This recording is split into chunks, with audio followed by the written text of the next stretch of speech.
Got it. Hey there, everybody. We are Nerd Initiative, back talking about Marvel's SDCC releases. There's so many, so we are super excited to talk about it. There were 2 days filled with a lot of different things, so let's get into it. I'm Donovan Rose.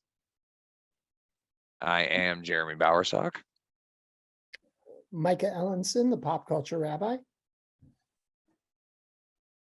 Amira, the Amira Review. JT from the East Coast Avengers podcast.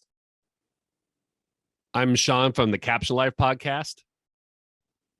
Mike Rothman from Nerd Initiative, I guess.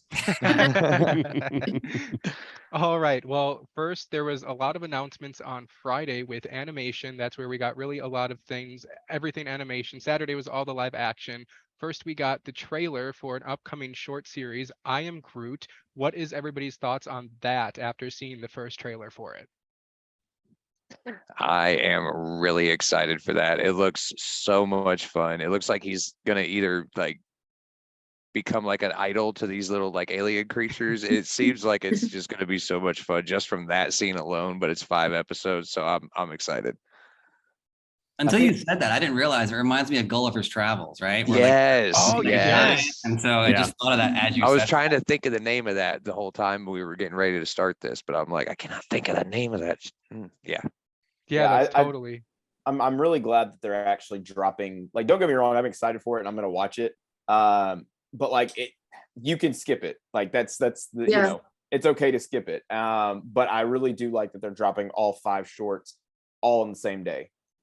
Because it comes out August 10th, correct? I believe that's right. August 10th. And then a week later we get She-Hulk. So Exactly. like they didn't want to. I mean, I understand they didn't want to, you know, make everything jumbled. So yeah, I'm excited for it. It looks fun. It looks goofy. I mean, it's very, very small words, as we all know. So not a lot of dialogue. So we'll see. I just was going to say, I really love that they're doing this show. I think it's right up my 7-year-old's alley. I think this is really a way for her to connect. You know, it's somebody that she can see eye to eye with. And I think that's really positive that it's something for the kids. I will say the one thing I kind of cringed with as I was listening to one review was just, and it's not canon. And I'm just like, why are we so obsessed with what is canon and what isn't? And can't we just enjoy these? I almost look at canon as a dirty word these days. I'm telling you, I was just like, it looks cute, it looks fun.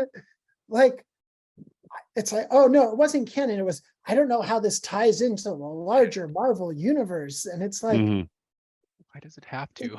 It doesn't have to. Right. It's okay to just have content that we enjoy. And I do think that this is going to be content that is just pure enjoyment. Mm-hmm.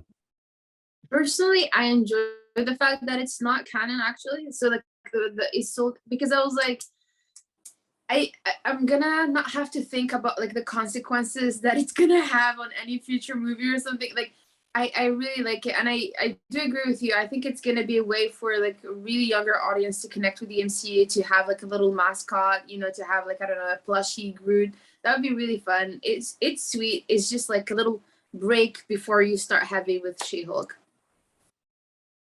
But on the flip side of that, on the flip side of that, there are people who aren't going to watch it because it's not canon. Like, Exactly. I mean, you have your two sides of people in the MCU world. So, you know, I'm a Marvel fan. I'm gonna watch it no matter what. Yeah, me too. I'm like, Right. I'm watching everything. But I think that's a good point too. I think that's totally fine, right? So I think you know, what Pop Culture Rabbi brought up makes a lot of sense. I think canon became big, right, with Star Wars, where it was like everyone with the legends was like obsessed with like what's canon, what's not canon, what's whatever, which is funny because Star Wars used to have, when they started, and you'll probably remember this, was like those like holiday variety specials, like the Guardians are going to have that were just like fun and goofy. And actually, if you watch them back now, they're cringeworthy because they're so silly. Yeah.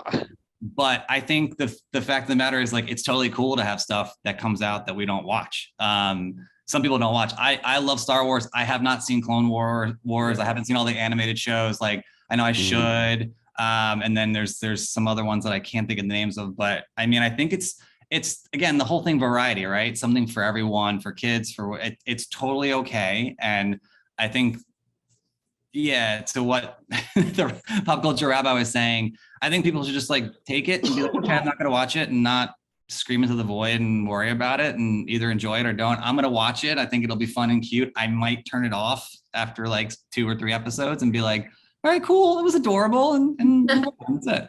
Yeah. I know for me, I mean, same thing with pop culture rabbi is that I think it's fun for the kids. I can see my kid either really enjoying it or getting bored by it, to be frank. And like for me, it's one of those things where it's like good for them that they're making it. It's not one of those I'm like really excited about or anything. And it's not because it's like not canon or anything. It just didn't really appeal to me. And shorts is just something that I think is really, tailored to a specific audience. And for this one, it's, kids or people who really enjoy, that sort of style of storytelling and everything. And so just like everybody else here, I'm probably going to watch it because anytime it's something, superhero comic book related, like I'm going to watch it, whether it's good or bad or something like that. So I'm definitely going to watch it. It's just not one that I'm like, going to be counting down the days to August 10th for when it releases. Right. So yeah. So if great that they're releasing it. If they never made it, I would not have been crying over it either, so. I will say on the flip side, like this is, it does smell a little bit of a money grab. Oh, definitely. And there is that part, I mean, Yeah. I actually do have my baby Groot dancing dolls somewhere. But, and they did this to bring it back to Star Wars. They did this with R2-D2 and C-3PO and like, the Ewoks show in the 80s or the movies about the Ewoks, like telling us stories about, these mascot characters, not because there's any real depth or need to tell their story, but really, hey, this is a fun marketing thing and we're going to leverage it, which from a business angle, I can respect. As a fan of Marvel, do I really care that much about Baby Groot? And it's like, there is a part of me that feels like, stop trying to make me care about these characters that, are incidental or secondary. Stop trying to make fetch happen. You know what? That's exactly what it is. Yeah. Like, look, Guardians 3 is, and I know we're jumping ahead a little bit, is going to tell the story of Rocket. But that's a really compelling, interesting story. That's a character I want to know more about. Groot, I've known him since he was a baby. Like, I don't need to know more of his story. Right. No, and I agree with you completely because what they're doing is they make their money in merchandise, right? And Groot is a genius merchandising strategy that they have, and that they create a series of this, then they can make a lot more money with merchandise. And again, like what you said, nothing wrong with that because that is a business and everything. I think we're just more understanding and knowing like that's how it works and all that, but I don't think anyone is really upset over the fact that, like, I think we just know that's a fact of life.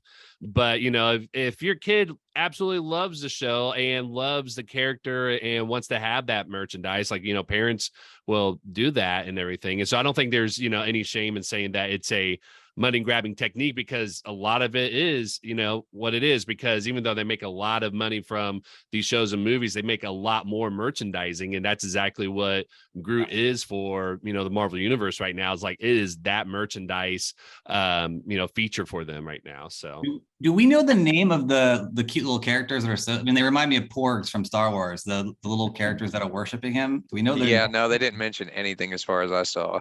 That's their home run right there, right? Because those are kind of adorable. Yeah. It's like the blue minions now.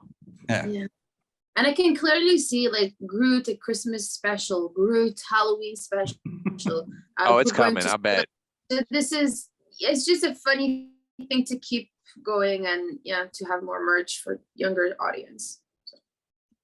Yeah, absolutely. There's going to be an infinite amount of Groot. It's just the beginning. And I'm here for it, but I'm also not. I mean, I feel like it's gonna get really old really fast, especially since he only says those 3 words. But another thing that could never be ending is the What If series on Disney Plus, which we just got a little sneak peek at season 2 and confirmed for season 3 at SDCC. And there are some stories that I'm super excited for. There's going to be featured a Hela story, Odin versus the Mandarin. That's going to be super cool. I'm super excited for that. And Captain Carter meeting the Winter Soldier. What are you guys excited? Are you guys excited for What If? What are your thoughts on that? I know a lot of people didn't really like it and have mixed feelings on it. So what do you guys think about it? Well, I will say, just to start, I didn't read the What If comics in the 80s when I was growing up with all the comic books. It was just never a series that I was super into. I appreciate the idea of it, but I do think that my young tween mind was very much into canon at the time. And since it wasn't canon, I don't think I appreciated actually how cool the idea of these artists riffing on these ideas was. And I actually think What If is really, if Groot is for kids, What If is really for adults, because it's really about the craft of storytelling and seeing what different angles you can come up with. And I'm really excited for 1602, Neil Gaiman's run, where superheroes come 400 years earlier in the Renaissance era, medieval times, and how society would react to those superpowers at that time. And so it's a great comic book series if you haven't read it, and I'm excited to see how they translate it. I mean, I will say, I'll add on to yours. I did read the books as a kid and they were fun. They were definitely one-shots.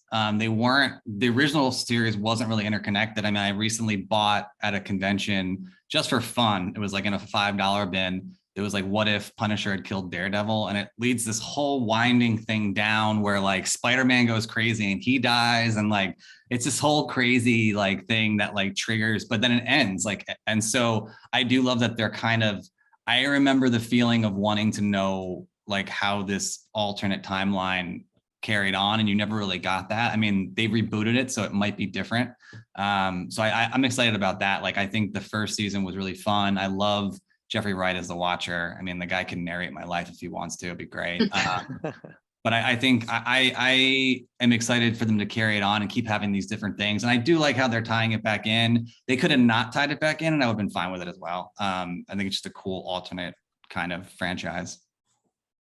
So like for me, I really love anything What If, but like I'm not talking about the show. Like, as I studied in history, and it's something that you're not supposed to do. What if scenarios? They tell you like at the first year, first class, do not do what if histories. But it's like the most amazing thing to do is like, oh, what if Hannibal won against the Roman? Blah, blah, blah. Like, it's just amazing to think about things like that. So for me, it's just awesome. And it also like, it can literally like explore anything. So any theory that fan had online, I'm like, oh yeah, instead of, I don't know, of snapping, like Tony snapping the gauntlet, it could have been, I don't know, like Natasha or Steve. And just like, they could play with these sort of themes for like years and I just love that. And I don't know if this season is gonna connect just like the first one did at the end with the Watcher, like, and everybody against like Ultron. I don't mind if it doesn't, to be honest. It's like, it's not my most anticipated show, but I'm here for it. I'm gonna watch it and I'm gonna probably enjoy it. Whenever I see people like do their, phase 4 rankings, yada yada, I mean, we all have seen those. What If is always at the bottom, and I understand it because it's animated. Not a lot of people like the animation style. It's not, it's not for everyone. For me, I love the idea. I love the concept of it, and I do think that Marvel has so many concepts and so many ideas that they can push forward with this show. I mean, they even greenlit a 3rd season for it, so like they have many ideas for next new stories and stuff. And like you said, like you mentioned, Donovan, like the Mandarin versus Odin, like that sounds so cool. Like those ideas are just like I'm in my head, I'm like, okay, how would that even happen? Like, so ideas like that are fun. I know this is going to be, again, when fast forward a year from now, people are gonna be like, oh, what is season 2? That wasn't my favorite, blah, blah, blah. But they're still giving it to us, you know? So, Yeah. and again, like we've all mentioned, we're all Marvel fans. We're all going to watch it. So We also, one quick thing I want to say is we also saw in the first season that it was quick, and if you blinked, you missed it. And I didn't see it in real time, where they went to Mustafar for Star Wars. I would love to see a Star Wars What If. Like, I mean, we all know like Legends content is. Oh, I can almost guarantee it's going to happen at some point. I think that stuff's fascinating. Like, what if Luke joined Vader? I really hope like this is something that will continue. And again, just a different slice of life for people. I would watch the crap out of that. Do you mean Star Wars doing a what if, or do you mean Marvel meeting Star Wars? Star Wars doing a separate one. I mean, they're obviously connecting it because it's well, it's obviously Disney's the umbrella, right? And so we had that one shot where, like, when they were breaking through all the worlds, there was a lot of eggs in there, and the one egg that people called in Flash too was that it was Vader's castle in the background. I wouldn't want them meeting. That's weird. But I would love to see like a what if, like based in just the Star Wars universe, because there's so much cool stuff there. And I was say, because I was really impressed with what they did with Visions, and if they took that same kind of idea and turned it into a what if series, I think that could be really, really cool. Well, to be honest, I read a fan fiction where like all the Avengers were Jedis, and it was really cool. So I won't be mad at it. I won't be mad as. But I know it's like, obviously I have no knowledge of Star Wars. I just watched the movie for the culture and stuff. So I'm not gonna start theorizing or anything like that. I'm not gonna insult anybody. But that would be really cool to see still, like just having the stories. We just want to see Wolverine with the lightsaber claws, right? Like that's what we all want.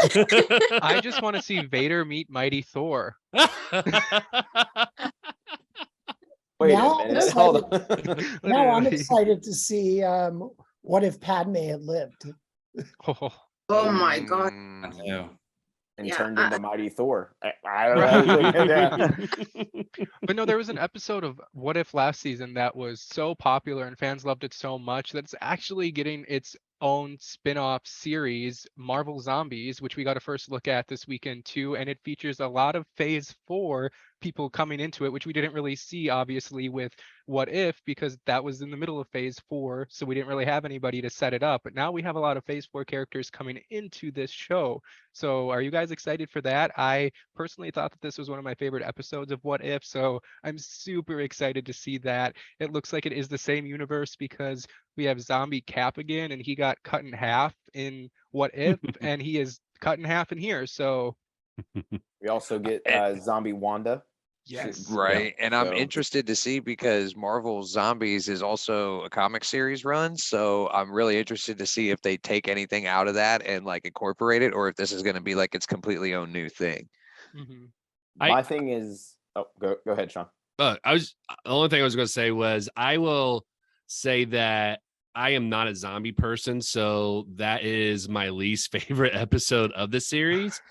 But with that being said, Donovan, I agree with you that I probably would watch it because of the Phase 4 characters that they bring in, like Shun-Chi and Kate Bishop. Like that actually sold me, is that I will definitely give it a try and see it, just because I'm very excited to see those characters. But generally speaking, I am not a zombie person. I don't enjoy those, that kind of genre. The only exception was Shaun of the Dead, because it's a hilarious that movie. Is so good. That is But generally speaking, I'm just not a zombie person. So that episode just didn't appeal to me because I don't like that sort of content. So, but with that being said, I mean, that episode was well done. And so I think it made sense for them to do a series, because it was a really compelling story that they told and kept you like on the edge of your seat the whole time. Like I think it was probably one of the better stories that they told in the whole series that they had. So it made sense that they used that as a springboard to spin off its own series as well too. I'm also interested to see their version of TVA or TVMA. So a mature, I don't know if it's not the first mature, is it? Because I know Deadpool's now in there, but like, does that count? I think it's technically the first one that Marvel Studios has done, like independent of another company. Right. Yeah. So I'm interested to see. I mean, mature rating for an animated show is like, okay, you can do only so much, like maybe a couple cuss words or maybe just all violence. Like, Right. you know, I don't know how they're gonna make that mature, but that's exciting because again, it's the next step for Marvel becoming this mature platform that we all know can absolutely be mature. Like there's, you know, they have that door open. It's just now we're starting to creep it open a little bit more. Who There's- To who that survived at point, the end of the episode? Do we know? I remember it was Spider-Man with Doctor Strange's like cape. I think T'Challa was still alive too. Like who was the Scott Lang's head. Yeah, Yeah, Oh, yeah. Scott Lang's head was Yeah. still around. that's another Star Wars reference. Oh yeah. But I did see that they're Yeah. making the Eternal zombies. How is that going to work? Because Yeah, aren't they robots? Icarus. Icarus They're is a not zombie. Or it's like robots as nonsense, much like as they they're are like- constructs, if that makes sense. What do you mean? Interesting to see that. Jeremy's getting all philosophical. Yeah, but what do you Well, mean it's by the construct? it's the way they're described in the most recent comics is the thing, because like you see them die and resurrect in the comic books, and it's not like they're putting together a robot with circuits and chips. It's more like celestial energy coming in and just kind of generating them a new body. Okay. And I think that's what they're saying in the Eternals movie as well too. I think people like assumed that was robots for some reason. I can't Mhm. remember why. It's been a while since I've seen that, but it's really more of they were created so people think of it as being robotic, but Right. they created them in a different way that we just haven't seen because they didn't really do a good job of like explaining that part of Mm-mm. how they create them. And so I think that's why a lot of people left assuming that they were like robots or some sort of organic robot, almost like a vision type of creature or creation. Right. So But like right here in the first, oh dang, okay. Yeah, there we go. In the first section of the new run, it goes into like the first couple issues is like how they die and resurrect and all that stuff. right. I wanted to have a- get back to the TVMA thing just for a second. Mhm. I'm sorry, Amira, did you want to say something? No, that's okay. Go ahead. Go ahead. Okay, just to get back to the TVMA thing, I think this might be Disney Plus's way of also competing with Netflix, which does do TVMA animation. Hmm.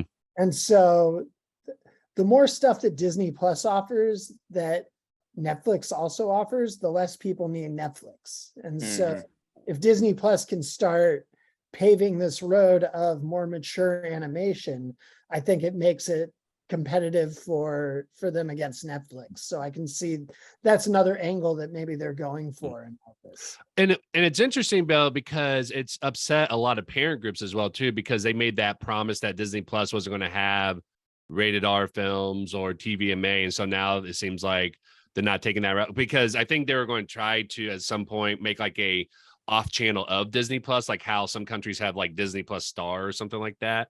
Mm-hmm. I think that was probably what they thought, but because they're just adding it to Disney Plus, a lot of parent groups are getting upset with it. So it's a really interesting balancing act that Disney has to do, where they want to compete and be able to do those things, but also kind of keep that family friendly image at the same time, which I don't think they're really abandoning it wholesale necessarily, but I do understand the idea that when you think of Disney, you think of family friendly content, and now you're getting, not family friendly content on there as well too. So We are in an era though where like we are in one of the most, change fleeting errors that we're ever going to see, as far as, Netflix is losing subscribers like at will.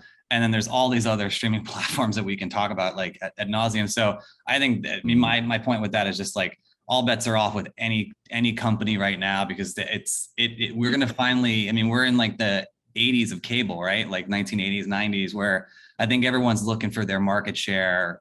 And once things solidify, then we'll have brands that are reformed. But I think, I think any promises Disney made, they're going to go back on with during this time, because it's just like everyone's just got to like right. swarm.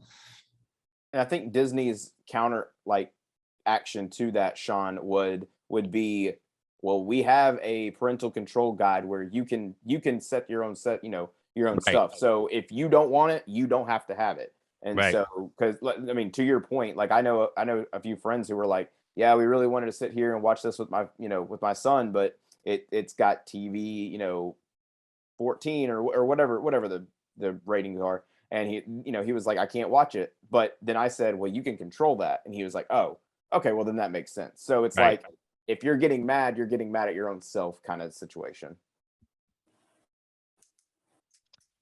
Yeah, I don't know. I'm really excited to see where they take everything with the animation, with Marvel Zombies, the TVAMA. We're definitely going into a new direction for Marvel, and it's shown with Phase 4 a lot darker, more mature, and I think it's kind of growing with the fans. You know, we've grown with it over the years, and well, the younger kids can probably start out, you know, with the original movies and grow with them as we did, and just take it from there. But another show that we did get for us older fans from the '90s is X-Men '97. We are getting that back on Disney Plus. So what is everybody's thoughts on that? I am super excited that we are getting mutants back in the MCU, whether it be, you know, not canon, whatever, they're doing something with it. So it is a first step to getting what we have wanted for a very long time. All I have to say is that if they do not bring Nightcrawler back, I will be severely upset. I love let's start by hoping for the best, and then Yeah. like, listen, I'm really, really happy that we finally can say the mutant word, like we can say the M word, and we can like enjoy it, and we can like finally see the X-Men. I was surprised, like I to be honest, I don't remember the ending of that show. Like, so someone had to remind me that like Xavier is probably not alive anymore, and that's why like Magneto is the leader. Listen, I'm here for it. I cannot wait. Like, for me, this is the first step in the right direction. They're gonna give us like the cartoon, and then I'm expecting the movie soon. Like, this is what I want. So I'm willing to be patient as long as they give it to me at the end. Yeah. I thought Charles went off into space. I thought he was going to go meet, what's the woman that he falls in love with? She's the queen of. But that's like, I've been told like that's technically also like, I don't know. I don't remember much of the ending, to be honest. Yeah, but I thought that he went into space to go. It's the whole. It's how the whole Phoenix saga in the comic book starts. Is he falls in love with? I'm totally blanking on the name of the people. Yeah, I haven't watched it recently. I need to go back and rewatch it again. Same. Charles falls in love with the queen of the Shi'ar, and then Yes, yeah, and that's why he goes off into space. I actually wonder if this connects to I forget which Earth it was in Multiverse of Madness, but 838. 838, that Charles is in the yellow hover chair that X-Men '97 is, and I'm wondering if this is part of that planet's history. And Oh, that that's would be crazy. Wow. All I know is that there are going to be a ton of people. I will put my money all on this, that people will be watching this show on rewatch. Yes. It's gonna be, everyone's gonna go back to season 1, episode 1 and press play. Yeah. And so like it's really exciting. I'm, I grew up watching this show, so having it, come back, it's like finally, like, yes. I don't know. I'm just really excited for it. To see Magneto lead the X-Men is going to be interesting. I'm curious to see what kind of schemes he has. He does look good from the images, that with the big M on it. I'm for it. I'm here for it. he kind of has a Scarlet Witch vibe going for him as well too, like the Yes. sleeves and everything. Yeah. I thought that was a nice little touch that it had with that. But I, just like everybody else, I'm very excited about the X-Men. That was one of my favorite comics growing up, and the show was a staple to my childhood as well too. And just recently I found out that they've been doing a run of X-Men 92 comics over at Marvel, and so I've been picking that up, and that's a great story as well too, that fits in with the animation style of that show. So I'm very excited. I think they're going to take the opportunity to bring in as many mutants and characters from the X-Men. So I would love to see personally like Juggernaut show up, because I think that would be a really great story for them to tell as well too. But I am just really excited about them picking up from where they left off and continuing that story. And I think it'd be really interesting, because the original series was in square aspect, because TVs were in that aspect. So JT, when you're talking about starting from season 1, episode 1, and then going right into 97, I think that will be kind of like throwing me off a little bit, how you go from square to all of a sudden, it fills up my entire screen now. It'll throw me off, but I'm very excited for it. I think that's probably one of the shows I'm really looking forward to. Are we sure they're not going to do like kind of retro and do it square? Because maybe that's what they're going to planning on doing. Which That would be cool. I mean, they did that with WandaVision, with the first Yeah. couple episodes. Yeah. And I think I think it'll be fun to explain that to my kid. Like, why does it all look like that? Yes. If they notice, like, honestly, sometimes they don't even notice, you have them watch something and they might not even notice how sometimes there's like the black bars or it's in a square aspect ratio and all that. And it doesn't bother them because, they just don't really pay attention to those little things, but it'll be fun to explain that to them, like why it's in a square aspect. You have those black bars on the side. So I will say, has anyone watched it recently? I will say, because we just started watching it. Okay. It's a little tough. It's great. Like the things we watched the first 5 episodes of season 1. It's very 90s, which is cool. So it brings me back to my childhood. It's one of those things though, as you're watching it, you're like, oh man, there's so many one-liners. Wolverine is amazing. The drama and the levels are great. I loved the tweet from Disney Plus where they were like, because you asked nicely, sugar, and that's Rogue, where she's like got this southern accent. She sounds like Miley Cyrus. Like, so, it's really good and nostalgic. I haven't gotten to the later seasons, which I want to get into. I know they've Mr. Sinister's in there, and they have his origin, and I'm excited to dig into that. But there are some funny retro things that are fun, but I think after a while you're like, all right, like there's VCRs, there's malls. It's classic 90s X-Men. And classic 90s where everyone's like jacked and like it's Cyclops. I still love Cyclops. It's like he's the pinnacle of man. Like he's flawless in his like V and and everybody's quads are huge. Yeah. So it's Sabretooth is the giant and the Sentinels are just running through buildings and everyone's like screaming and they're like, oh, what are we gonna do? And it's like it's classic comics. So it's fun, but it's tough too. One thing that I thought was interesting. I have my notes here because I took them. Season 2 has already been greenlit, so they are banking on this season to be A+, which I think it will be. But that just shows how much confidence they have in the fans really enjoying this show. Well, and they've greenlit another season for some of the other shows as well too. Like I think they've already greenlit season 3 of What If, and maybe Marvel Zombies season 2 has already been greenlit. I don't know. That could be wrong. A rumor, but I'm not sure. But I know. I know season 3 of What If has definitely been greenlit. But yeah, I mean, it's fascinating how they're approving these seasons without having even released a previous season to see how well they're actually doing with the audience. So yeah, it's because they know us. Like, I mean, JT will watch it. We will watch it. That's the thing. They know what. They really know their audience. They really know the fans. So like, I mean, sometimes they obviously take their time to give us what we want and stuff like that. But they really have like an understanding what the fandom wants in the long run. And yeah, so for me, them greenlighting like a 3rd, 4th, 5th season is because they know we'll be there watching still.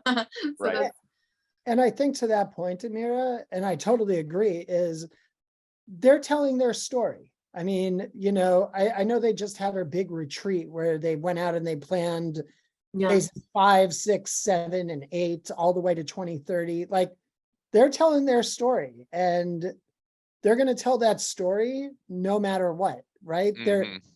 This is not just about ratings. I know we were talking about marketability and whatnot, and I think to Amira's point, they know we're going to watch these things, and so they're more concerned with the story they can tell since we're going to watch it, as opposed to what's getting great ratings and what's not, but rather this larger overarching story. And I also wanted just to comment that what was really interesting in the 90s was Marvel, the comics, not the television division, made this mandate to make Magneto a bad guy again. Claremont had spent most of the late 70s and 80s redeeming Magneto so that he could become, because he didn't really like Charles Xavier, and he thought Magneto was a more interesting character and leader for the X-Men. So he really spent so much time redeeming him. And then Marvel made him basically retcon everything, and the later writers to make Magneto a bad guy again, and to be a little more in line, I think, with the animated series. And so to have Magneto be the leader of the X-Men is really to go back to Claremont's original vision for the character, I think, which I'm really interested in seeing. Well, I think, Personally, no, sorry. no, it's okay. I always, I never saw him as like the villain. Like for me, the villain of the story were the people who were persecuting like the mutants. It wasn't like Magneto had a different vision of the solution, and sometimes he went to a certain extreme. He was a good gray character. Like the X-Men were my first introduction to like superhero and things like that. And I thought that the conversation that him and Charles had about like their identity, what they should do as a kid, like as a group and stuff, were always really interesting. So at least I'm speaking for myself, but I don't think that necessarily the fans see Magneto as like the villain. Even with like the movies with like Ian McKellen, you will always find people who will sympathize with his cause and how he decides to deal with it. So yeah, so I'm happy that he's the in the comics. I will say, in the comics though, up until 78, 79, when Claremont took over, he really was the villain. Okay. He tried to commit genocides against people. He teamed up with Namor to battle humans, and he really created evil. You know, he really was a villain up until Claremont took over. And so, so that was his origin, at least in the comics. I completely agree with you. And I think I think what you're describing is the result of the work that Claremont put into the character to make him more gray, to make him more ambiguous, to make him less of this, mustache twirling villain for the X-Men to fight.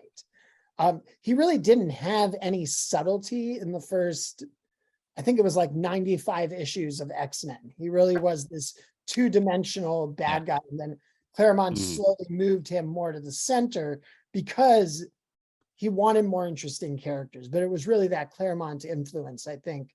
And I think we're going to see that in the animated series. So I'm really excited about Well, for people that know the history of X-Men too, like that's why the series bombed. Like it's funny that original run of X-Men is always so interesting. Like they're so valuable in collectors because they're so rare, along with the Hulk original Hulk comics too, because no one bought them. Like the X-Men were a complete flop. It was all Spider-Man, Captain America, Iron Man, like whatever. And so to what Pop Culture Rabbi said, like no one read or bought those books until Claremont took over and did a whole giant size X-Men and the whole new run. And that book was canceled, the original run. No one read it. It's really interesting and funny to think about the history of all these books and stuff like that. So I mean, it's a fascinating thing, and it goes to show that Claremont, I mean, he's iconic for a reason. He put such a stamp on it. Well, X-Men is definitely something that everybody is super excited for, bringing in the mutants. And I have I only watched the X-Men movies recently, so I'm new to everything. I didn't read the comics, so I'm just excited to see anything X-Men. I loved seeing the movies when I watched them, so I'm excited to see how they incorporate it into the MCU. And like everybody was talking about, are they going to bring it off of the Multiverse of Madness, or are they going to do it off of the 90s, or just make something completely different? So we'll just have to wait and see what they actually do with it. But the final animation show, also, it got greenlit for a second season. So this is like the third or fourth animated show that they have already extended another season for. And this one is definitely probably the one I'm most excited for. It is Spider-Man freshman year and Spider-Man sophomore year greenlit. It takes Peter Parker pre-Civil War, still questions about if it is in our timeline after everything that was announced, but we will figure it out once that happens. I don't know how it can be, but we will see what they do with it.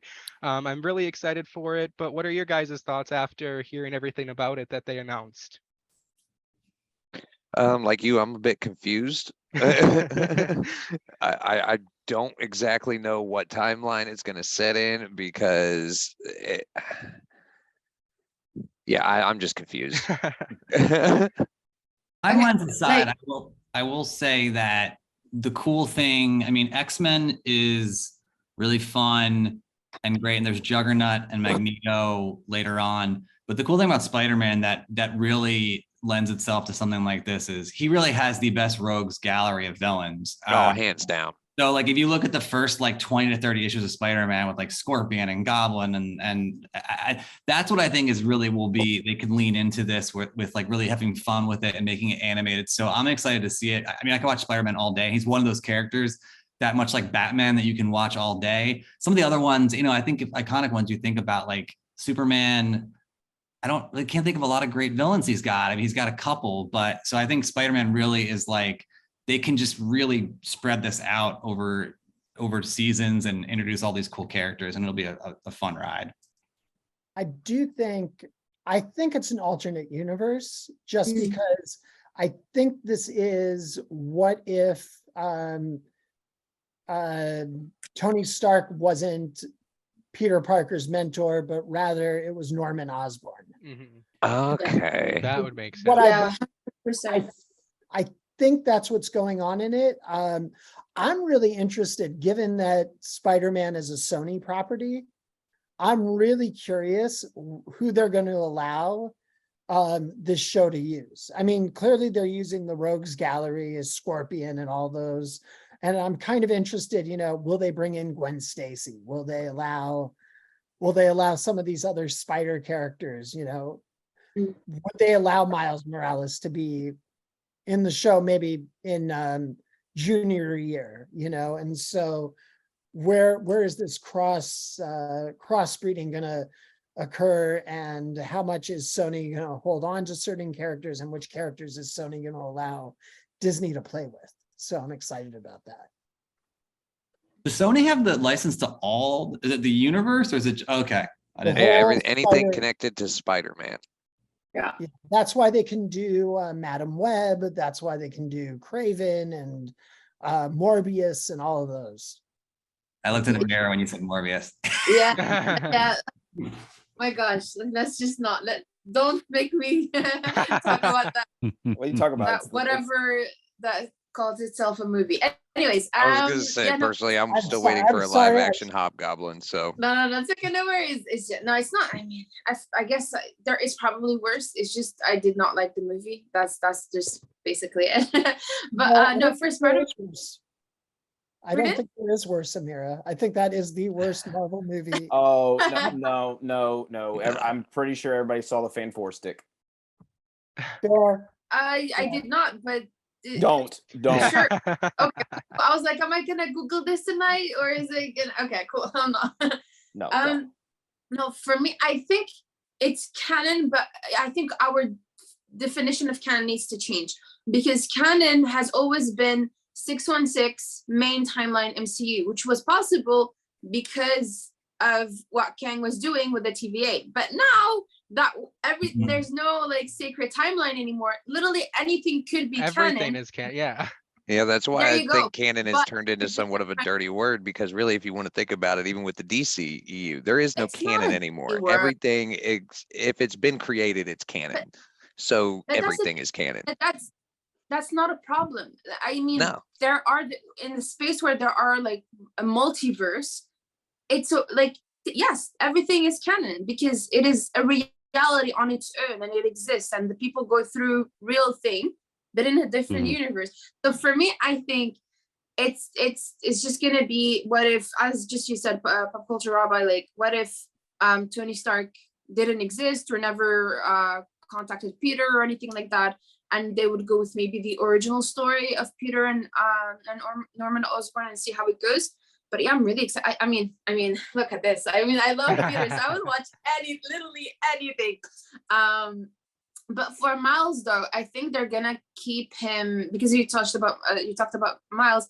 I think they're gonna keep him into Spider-Man Into the Spider-Verse, and then when Beyond the Spider-Verse comes out, I think that's when they will connect him into the main MCU reality, Oh, especially yeah. with Secret Wars. I'm really hoping to have Peter and Miles together going to like do it, and with their hamburger and just help them eat. Like that's what I want to see, that scene so bad. But I don't know if it's gonna be our like Tom Holland's Peter Parker, or is it gonna be another one, because he's way older. So we'll see. But anyways, I'm really excited for it, and I love the fact that you kept it last, because like I can talk about it for like hours. I love it. And I think, Amira, to your point, I think this is all leading to Secret Wars, right? So Mhm. you have, because not the original 84 Secret Wars, but the 2015 Right. Secret Wars with the Battle Realm Mhm. and Yeah. Battle World, where you had these different Earths and they all kind of got glommed together. And so you'll have this Spider-Man world where from freshman year is one world, you'll have X-Men 97, Earth 818. And again, it goes to the point y'all are making about canon, right? Is that Mm. it all becomes canon, and we can take these little pieces of this jigsaw puzzle and we're just going to shove them together, and then we're going to play with all our toys. Mhm. I mean, I think with what you said, Miles Morales is way too big not to have his own movie or own series or whatever. Mhm. But things they can, and it's a little bit older, but things they can play with that'll be fun, like Ben Reilly, like a clone of Peter Parker, and like there's so many things with Spider-Man that you can do. And so I think as this thing evolves and whatever it is, they will just go with it and have fun with it, because Spider-Man just has so much rich history. So The one thing that I would change, honestly, just if I can nitpick, is I wish they tried a little bit harder to get Tom Holland to voice Peter. Like, Yeah.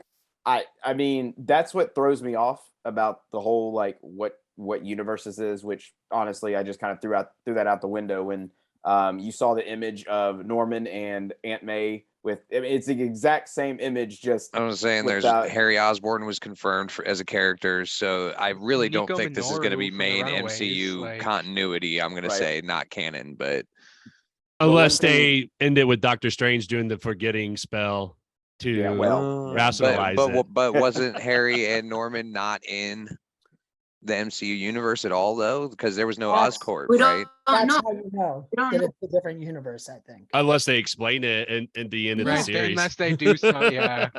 They'll throw that's us the for a thing. loop. I mean, Norman did not. He's like, oh, I went to my old house. I couldn't find my son, whatever. But there's no rule that says that they have to live in the same state, the same place, and be the same Right. like It's a whole like other technology. universe. What if? You So know? Norman could literally be somewhere else. And in this case, like it's just I don't know, but I mean, they will explain it to us, and we'll love it, and we'll debate about it. It'll be fun. Marvel, please, just We explain it. we But I just need do to be think they patient. said- Just I be do think patient. They said there was no Oscorp in that Mhm. reality. I do think that Yeah, so maybe- there's no Oscorp. Maybe he never so- had the money to, because okay, Or in it's a not in world- New York. There Because he you was go. looking for it in And- New York. Yeah. It's in and California in a with world where Venom.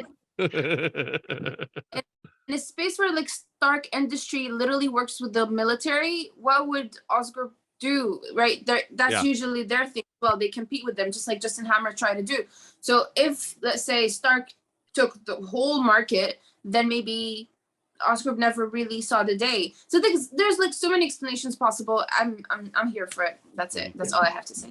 Well, the one thing that I know that Sean and I are really excited about, it's the logo that Sean has on his hat. Yes. Uh, Yeah. Yeah. Mr. Charlie Cox is returning to voice the one and only Daredevil. Mhm. That's really exciting, but also confusing, because if you can get Charlie Cox to voice Daredevil, what happened with Tom Holland? Right. Who knows? Yeah. also, which Matt Murdock is it going to be? Are we? Yeah. We're gonna. I'm sure we'll get into live action in a second, but like, is he going to be voicing? Like, I mean, talk about a polarizing acting job. Is he going to be The voicing? only thing I Matt do know is Murdock? that Tom Holland Right. said he wanted to take like at least a year or two off before his Yeah. next Spider-Man thing, Mhm. because he's also done a crap load of other movies in between all that stuff. So I mean, the dude's probably worn out right now.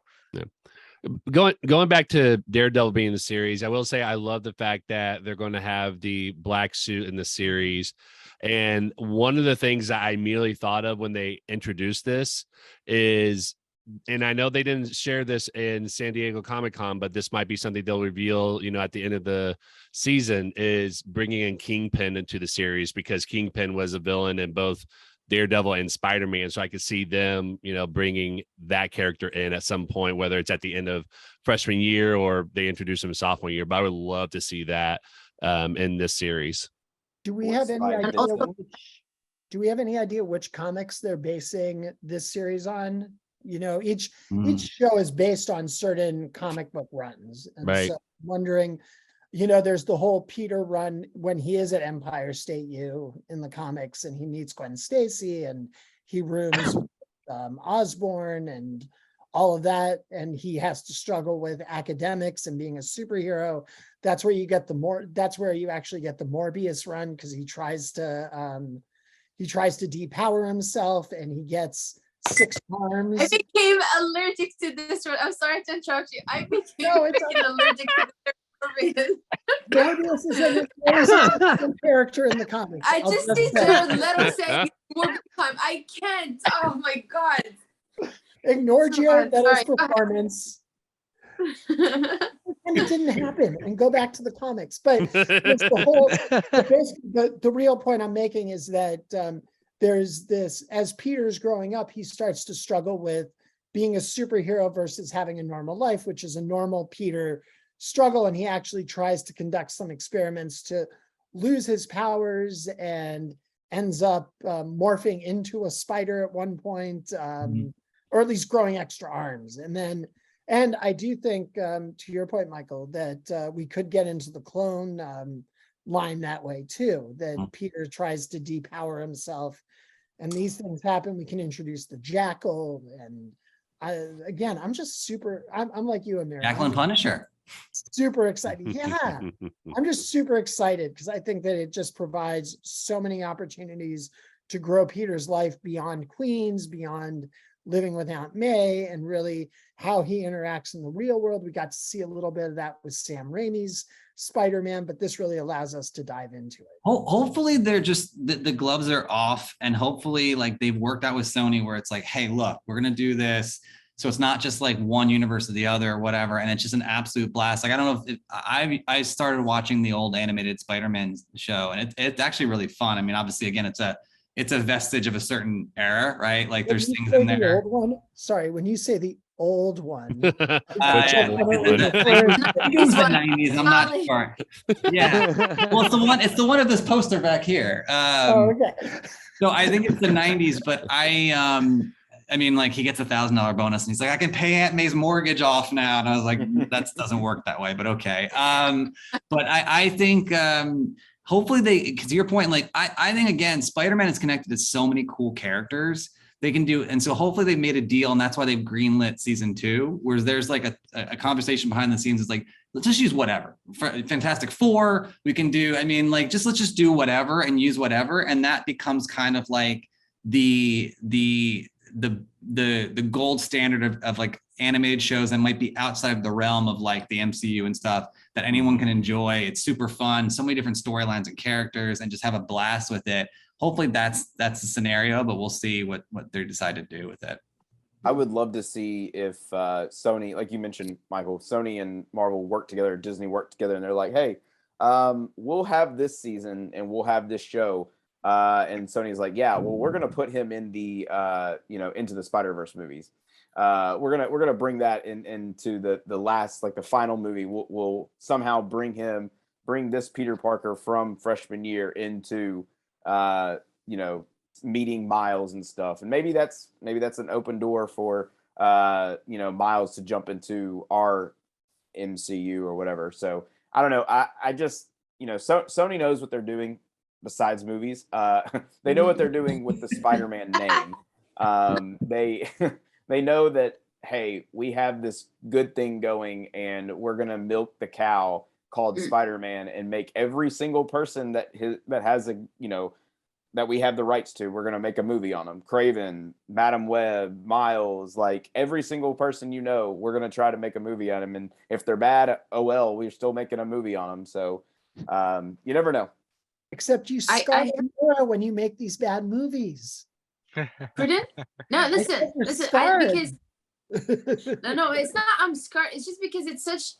They have material, right? For me, I get a bit annoyed when you have literally the source material. It doesn't matter what show it is. It's same thing with like the last seasons of Game of Thrones. When you have like the author that is alive and you can literally consult them, and it's not the case for Spider-Man, but anyways, you can literally like, you know. So, I don't like movies just for the sake of movies. Like, make sure that the story is well made, that it's logical for me. It's not like a character jumping in the middle of the Atlantic and then 2 seconds after that he's in hospital because he suddenly knows that his whatever girlfriend is whatever. I'm not gonna talk about that movie. But but my Mark my words, Morbius will be in this show, and Amira's gonna be like, you know what? He's my favorite character now. No. Like, we're gonna do him justice. He's my favorite character. And he's gonna jump in the Atlantic then, and then she's gonna freak out. The character. I have nothing against the character. It's the movie that was not well done. Yeah, I can do like I can dissociate the two. But my question here is, and I lost my question. Forget it. I just lost my question. But yeah, do they own also like Sony also owns Miles Morales, right? So anything that is linked with Spider-Man. My only saving grace is that Kevin Feige is involved with Madam Web. Like for me, I'm like, okay. Using Madam Web, you can connect Miles to Spider-Man. I'm trying to build something. I'm like, please just follow what I want. But yeah, that's why I'm excited for like any future like Spider-Man project. I'm not excited for Crave the Hunter. So that's also Yeah, don't get me started. Even on Pet that. Detective. He's gonna be It's the new teaming Ace up with- Ventura. yeah, he's gonna be teaming up with PETA. So There you go. we're great. We're ready. We're ready We'll see for where it. it goes.